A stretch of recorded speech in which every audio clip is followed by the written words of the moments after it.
Assalamualaikum warahmatullahi wabarakatuh. Apa kabar sahabat-sahabat semuanya? Kembali lagi bersama saya di Digi Lain. Kali ini saya akan membahas bagaimana caranya untuk membuat akta kelahiran secara online melalui aplikasi IKD atau Identitas Kependudukan Digital. Oke, langsung saja saya akan praktekkan bagaimana caranya untuk membuat akta kelahiran melalui aplikasi Identitas Kependudukan Digital. Bagi teman-teman yang ingin membuat akta kelahiran secara online melalui aplikasi Identitas Kependudukan, silakan install terlebih dahulu aplikasi tersebut. Selanjutnya buka. Apabila belum mendaftar, maka teman-teman harus mendaftar akun aplikasi Identitas Kependudukan Digital terlebih dahulu. Karena saya sudah mendaftar, saya tinggal masuk aja ke aplikasi ini, teman-teman. Setelah masuk, kemudian pilih menu pelayanan.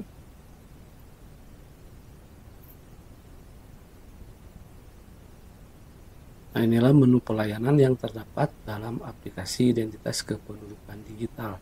Di sini ada beberapa permohonan yang dapat diajukan. Yang pertama, ini permohonan cetak kartu keluarga, kemudian permohonan cetak biodata WNI, kemudian perubahan golongan darah WNI, surat keterangan pindah, kemudian kelahiran WNI, kemudian kematian. Nah, di sini karena saya akan mengajukan akta kelahiran, jadi dipilih kelahiran WNI.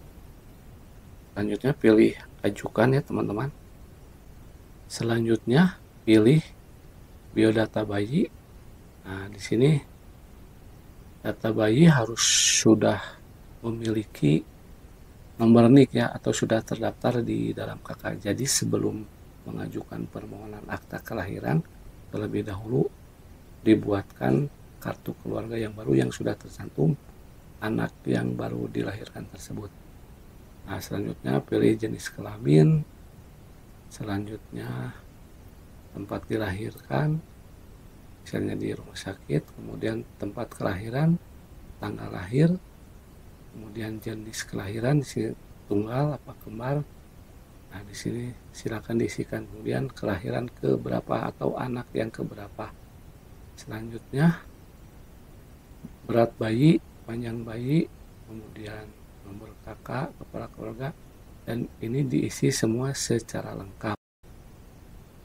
Untuk persyaratannya yaitu upload surat keterangan lahir dari dokter atau bidan atau penolong kelahiran, kemudian kutipan akta nikah kedua orang tua.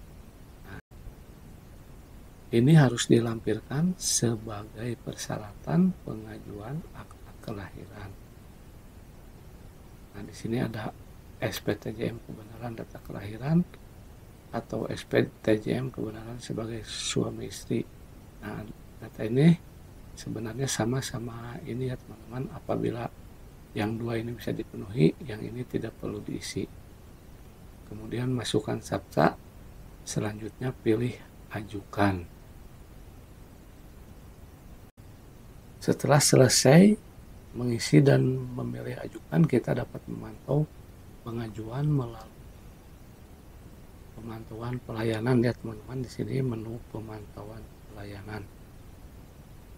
Inilah pemantauan pelayanan atau permohonan yang diajukan. Apabila sudah selesai semuanya, maka ini akan berwarna hijau ya, teman-teman. Ini menandakan sudah selesai. Mungkin itu saja yang dapat saya sampaikan. Semoga bermanfaat. Jangan lupa dukung terus Digi Lain dengan cara subscribe, like, dan berikan komentar yang positif. Terima kasih.